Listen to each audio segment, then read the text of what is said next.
welcome back to my channel. In today's video, we're gonna be repotting this monster right here. This is my Cattleya Fascelis, and it's gone crazy. I got this 2 years ago from at the Miami Orchid Festival.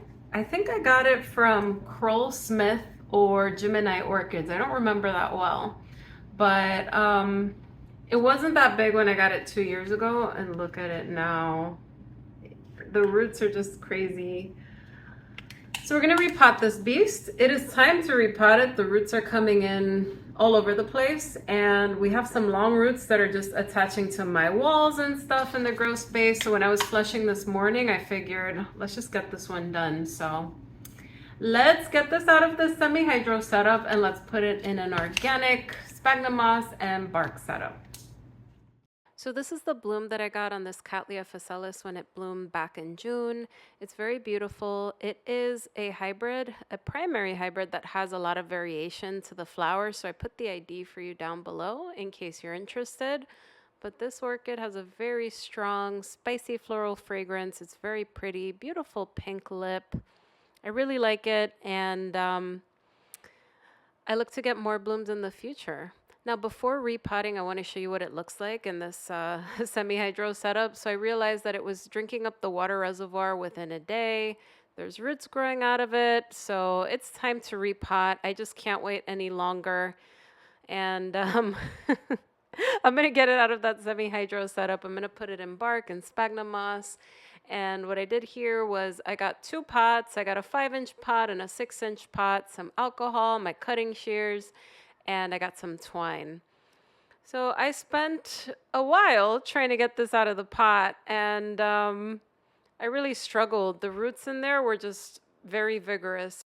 This was a really tough one to free, so I eventually had to give up and cut open this pot. And a lot of folks ask me why I don't grow in semi-hydro anymore.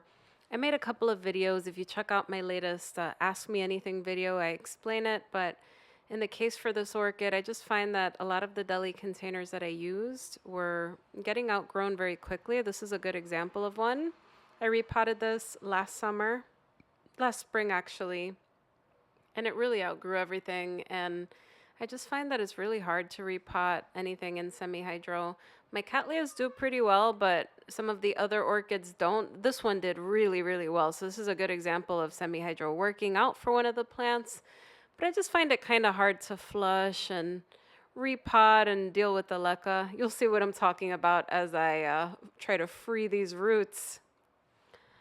So this is what the root system looked like. Lots of algae around the orchid, just given the moist environment. That's no problem. But my issue with the setup is that it drank the water reservoir really, really, really fast. And a lot of people tell me, like, why can't you just put that in another pot? And what I tell them is, well, orchids need air pockets. So you can pot this and put it in another pot, but eventually those roots are going to fill in every single air gap inside of this orchid, and then eventually it'll suffocate itself. So I try to free them. I find it pretty difficult to free Leca off roots that are very, very vigorous, such as this one. And I was impressed because this is a primary hybrid. You'd think it's a little bit more finicky, but it wasn't. It's just been growing really well. And I really struggled with this. My fingers were a bit raw after this was done. So that's also why I don't really like the semi-hydro method that much. Zoe, of course, came up as I started repotting because she likes to play with the Leca when it falls. So anyway, I ended up taking this out of camera because it would have taken me a really long time to free this in front of the camera. It took me about half an hour to get the Leca off the roots. But again, I take the Leca out because there's so much root growth in here that if you repot, a lot of times you're just going to lose the air gaps and they're going to die. With that said, a lot of Cattleyas do dump their roots, and this has new roots. So one can argue that because of the new roots, it's okay. So I say do what you think is best, but I freed these in about half an hour time. root system on this was extremely vigorous. It's a really nice looking orchid. So what I noticed is when I was dealing with this orchid, it has two directions of growth. And then I was looking for the rhizome and I realized that this was two plants. So I took some time to look at the rhizome and see where I would quote unquote cut this. But that's when I realized this was two completely separate plants with two separate rhizomes. So I soaked this orchid to make some of those aerial roots a bit more pliable. And this is also another reason for removing the leca. I wouldn't have been able to separate this plant if I kept that leca in there. So I tried to, as gently as possible, go into this orchid, find where this orchid was separated, and tried to untangle the roots from each other. Now, that's a really hard task when you have something so vigorous. So a lot of roots were tangled. There were some casualties with this orchid in terms of roots. But like I said, this had two directions of growth, and the new growths for both of these orchids had new roots. So this is going to take off regardless if it has broken roots. If it dumps the root system, that's okay. It's got new roots that are coming in. So that's why I wasn't super, I'd say that I was careful, but also I had to get rough to do this. And I have a lot of repots to do, so it's really hard to spend a ton of time on these. So if it's got a really good root system, I can get away with being a tiny bit more rough on the orchids. Of course, you want to be as gentle as you can. But I try to tug these roots away with as little damage as possible until I eventually free both orchids from each other. And it was a pleasant surprise that it was two. I'm going to be giving one of these away to a friend who happens to really like Cattleya Fascelis orchids, and theirs looks very different from this one, so this will be a nice welcome addition to their collection. But as we're getting towards the end here, I'm realizing that this is a really nice root system. Very little has died off in semi-hydro, so there's very few roots that I need to cut, and this, I'm very impressed with how this looks. So I have my sterilized scissors here, and I'm just feeling some of the roots that are hollow and don't look so good. There was very few. This orchid did do very well in semi-hydro. I've mentioned it a couple times, but I've noticed that my Cattleya orchids do tend to do well in semi-hydro, but all of my Lutoria type dendrobiums over time have declined. My Vandas don't do well in semi-hydro. And then some of my species Cattleyas don't do as well in semi-hydro, such as my Valkyriana, which I'll need to repot very soon. But I'm basically just feeling the roots out, seeing if they're hollow or firm, and cutting out any hollow roots. That way I could put it in the new setup and those won't decay. Again, with that said, sometimes the bifoliate Cattleyas, they're very sensitive, and this was quite a rough repot because we're taking some rough leca out of these roots, and we might bruise some of them, so it may dump some of the roots. So that's something that may happen, not all the time, but we have new roots that will take over, so that's totally fine. In the fall, if you're repotting, it is totally fine to repot, provided you have good roots that are growing. And when I say good roots, you need brand new roots. So you want to see the root tips, like you see on that new growth right there. You need those in order to repot. If you don't have them, you want to wait until you see new roots. So you get a lot of repotting done in the fall and winter, but they absolutely need to have new roots before doing it, or they will have a hard time. Okay, so I'm taking my first orchid and I'm going to put it in this 5-inch pot. I got this from Miss Orchid Girl, and I really like the way that sphagnum moss and bark works out well. It holds a lot of moisture, so I started with a layer of sphagnum moss and then put some bark in there. And then I put this root system, which I soaked for a long time to make the roots pliable. And I wrapped that aerial root and I tucked it inside. Again, we're going to have some root casualties. It's inevitable when you're repotting, but when you have new roots, you don't have to worry as much because you know that that new root system is going to take over for the orchid. So I was debating on this pot size or whether to get a larger pot, and I like this pot because I feel like it won't stay soggy on me. It's going to drain quite well, and it'll probably last a year and a half, I think. So what I'm going to do is I'm going to put the oldest growth towards the edge of the pot and the newest growth away from it. So with the rhizome, they usually tend to continue along the side of the newest growth, and they're less likely to push new growths from the older growths. So this will give us some time. And this pot, it's a 5.5-inch pot, not a 5-inch pot. It is quite large for it. I can't believe it was in that deli container with 2 plants as I'm repotting. But it just goes to show how vigorous these orchids are and how they tend to grow so well if they like a system. But again, I'm moving everything over to bark and sphagnum moss just because it works better for me with my watering, my flushing, and it's just going to match everything else that I'm repotting to, and I prefer some consistency in my grow method.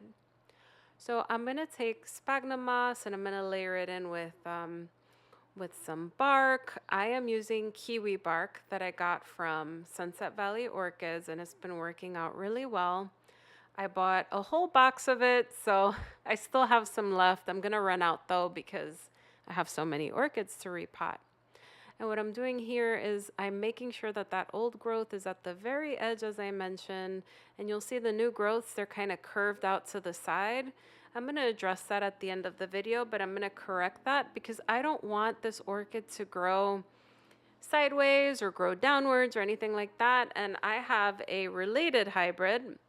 I posted it on Instagram on Wednesday, actually, where the growth is growing upside down. So it went to the edge of the pot and it's not growing up, but it's growing down. So that's a different repot that will be more challenging for me that I need to deal with. And that's my fault for not training the growth upright.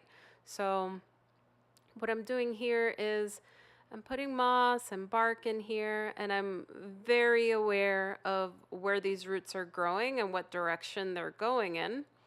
I want the roots to go down, and I want the growths to point up. So that's why I have my twine when I'm repotting, and I'm taking my growths and I'm going to tie them together to make sure that they continue to grow upright. And anytime I have any new growths that come in, if I notice that they're growing sideways, I'm going to make sure to train them upwards. And that's something I'm going to do for the second orchid that I repot as well. And that one is leaning more towards the side, so you'll see how I fix that. I'm topping everything off here with bark, and this is probably maybe 30% sphagnum moss and the rest in bark. And I think this will be really happy in this setup. It's very, very vigorous, and I can't wait to get more blooms next time. This is a really, really pretty one. But you'll see me put these growths together. I just don't want them to keep growing sideways. They take up way too much space. So here's what I did with the twine so you guys could see it. So I just put them together. It's not a lot. It'll just, over time, I could tighten them a little more to make sure it's upright. And if there's a new growth that comes in, I'm going to make sure to tie it along with these. That way it's not out of control. But this is my repot. Now this second one, I'm putting it into a 5-inch pot. And this one I'm giving away so the person who's receiving it can put it into their preferred setup. But I'm going to pot it up the same exact way. I'm going to put some moss on the bottom. I'm going to keep that moss pretty fluffy. I'm not condensing it down. A lot of people don't use moss for their Cattleyas, but I find that it works very well in my environment where I have very dry winters, and the summer is humid, but it's very hot, so things do tend to dry out very quickly. And now because this has a lot of roots and it's in a smaller pot, it should be just fine to dry out faster. So that's why I don't mind using moss for my Cattleya orchids. I'm repeating the same thing that I did with the other orchid, where I'm putting the older growths towards the edge of the pot, and the newer growth and the roots are going to be positioned more towards the center.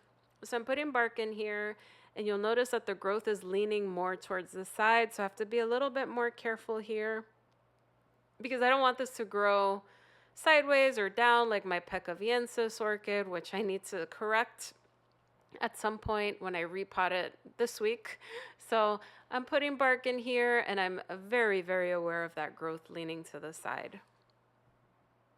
One thing I'm also doing is I'm making sure that there's enough media here to hold the plant in place. I don't want this orchid to wobble too much or anything like that, but I did need a support stake here to hold the growths together, so that's something that I added on the side to make sure that it's in place and holding up nicely.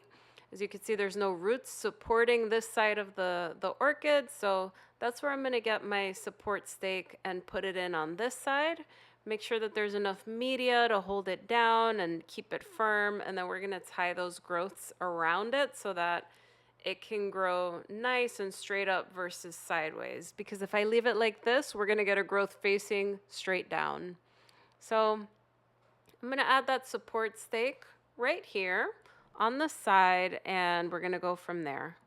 My goal is to make sure that this orchid grows upright. That's very important if you're growing indoors. If you grow outdoors, of course, it doesn't matter very much. If you grow them mounted, when they grow in the wild, they do not grow upright, but it becomes really important if you're dealing with space issues. And a lot of the Cattleya hybrids tend to have a rambly kind of growth. My Cattleya hippodamia was growing everywhere, and I had to mount it, and it's just difficult for me to mount orchids because I don't have the ability to water them as much. So this is why I'm going this route, and I've decided every time I flush my orchids, if I see a growth moving sideways, I'm just going to take care of it right then and there. So I have my support stake in there, which I've secured by making sure that I have enough media around it. And I'm going to take my twine, and I'm going to take the growths that are leaning to the side, and I'm going to make sure that they are going to be growing upright. And it's important to catch these growths before they're too far gone. These are fine because they're not leaning too far, so I could kind of tug them upright. But if you have a new growth and it's leaning downwards, you want to make sure you get that very soon before it hardens off and you can snap the growth. But this is just a little lift, and it'll work out well as it's growing if somebody's growing this indoors.